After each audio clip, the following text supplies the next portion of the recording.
Imagina só você acordando numa terça-feira normal em Strasbourg, 1518.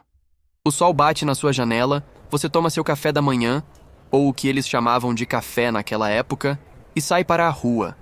Mas aí, você vê algo que não faz o menor sentido. Uma mulher está dançando, sozinha, no meio da rua, dançando feito possessa, suada, os pés sangrando, e ela não consegue parar. Você pensa, coitada, deve estar tendo um surto. Mas aí vem mais uma, e mais outra, e mais outra. 3 dias depois, 34 pessoas dançando. Uma semana depois, 200 pessoas. No final, 400 pessoas. 400. Dançando até o colapso cardíaco. Agora você pode estar pensando, tá, mas qual era o problema? Tinham bebido algo? Estavam em alguma droga? Ninguém sabe. E é aí que começa o horror de verdade. Os médicos da época, que já eram meio perdidos mesmo, ficaram completamente confusos. Alguns achavam que era ergotismo, uma espécie de envenenamento por um fungo que cresce no trigo. Faz sentido? Mais ou menos. Mas aqui está o problema. Nem todos os dançarinos tinham comido o mesmo pão.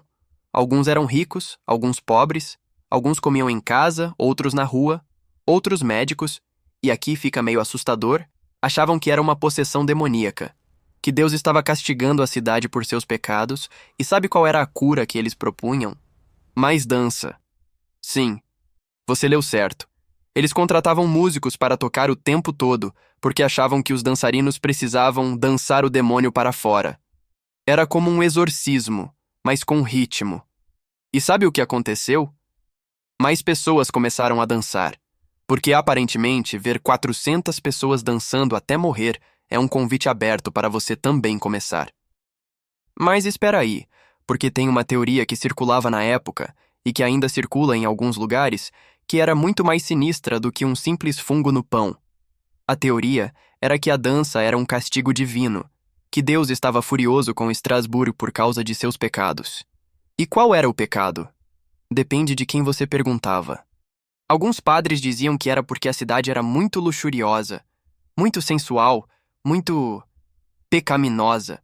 Então Deus mandou a dança como punição, uma punição que te força a dançar até seu coração parar. Outros, e aqui fica ainda mais estranho, achavam que era uma maldição, que alguém tinha feito um ritual, uma invocação para punir a cidade, e a dança era a manifestação dessa maldição. Tem até relatos de que algumas pessoas confessavam estar possuídas por demônios, que sentiam uma força invisível os forçando a dançar, que não conseguiam parar, mesmo que quisessem. E aqui está a parte que te arrepia. Alguns dançarinos morreram. Simplesmente caíram no chão e morreram. De exaustão, de parada cardíaca, de medo. Ninguém sabe.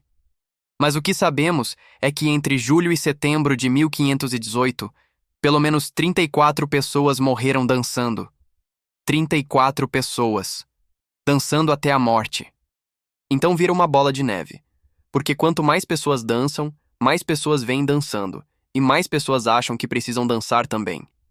É tipo um vírus psicológico. A gente chama de histeria em massa. Mas naquela época, eles não tinham esse termo. Eles só viam pessoas dançando até morrer e achavam que era normal. No pico da epidemia, e sim, eles chamavam de epidemia, tinha gente dançando na chuva, dançando com os pés sangrando. Dançando enquanto comia, enquanto dormia de pé, enquanto rezava. Alguns relatos falam de dançarinos que pediam para que cortassem suas pernas, porque achavam que assim conseguiam parar. Outros pediam para serem presos, para serem amarrados, para que alguém os impedisse de dançar. Mas nada funcionava. E aqui está o mais perturbador. As autoridades não sabiam o que fazer. Proibiram a música? Não funcionou. Prenderam os dançarinos? Eles continuavam dançando na prisão. Rezaram? Nada. Chamaram mais médicos? Eles ficaram tão confusos que começaram a prescrever ainda mais música e dança. Até que, em setembro de 1518, tão misteriosamente quanto começou, parou. Não sabemos por quê. Pode ter sido porque as pessoas simplesmente ficaram exaustas demais para continuar. Pode ter sido porque o inverno chegou e ficou muito frio para dançar. Pode ter sido porque a fé das pessoas mudou. Pode ter sido porque... Bem, Ninguém sabe. Então é isso. 400 pessoas dançando até o colapso cardíaco. Uma epidemia de loucura que ninguém consegue explicar até hoje. Alguns historiadores acham que foi ergotismo. Outros acham que foi histeria em massa. Outros ainda acham que foi uma maldição sobrenatural. A verdade? Provavelmente é uma mistura de tudo isso. Um fungo no pão, uma cidade estressada, uma fé abalada e uma dose generosa de psicologia coletiva criando o perfeito caldo de cultura para a loucura. Mas o que fica é a pergunta: será que algo assim poderia acontecer hoje? Será que a gente está tão longe assim dessa loucura coletiva? Porque se você parar para pensar, a gente ainda dança. A gente ainda segue tendências sem questionar. A gente ainda acredita em coisas sem evidência. A gente ainda se deixa levar pela multidão. A dança mudou de forma, mas o impulso? Esse continua igual. Essa história é 100% real e está registrada em fontes históricas alemãs confiáveis.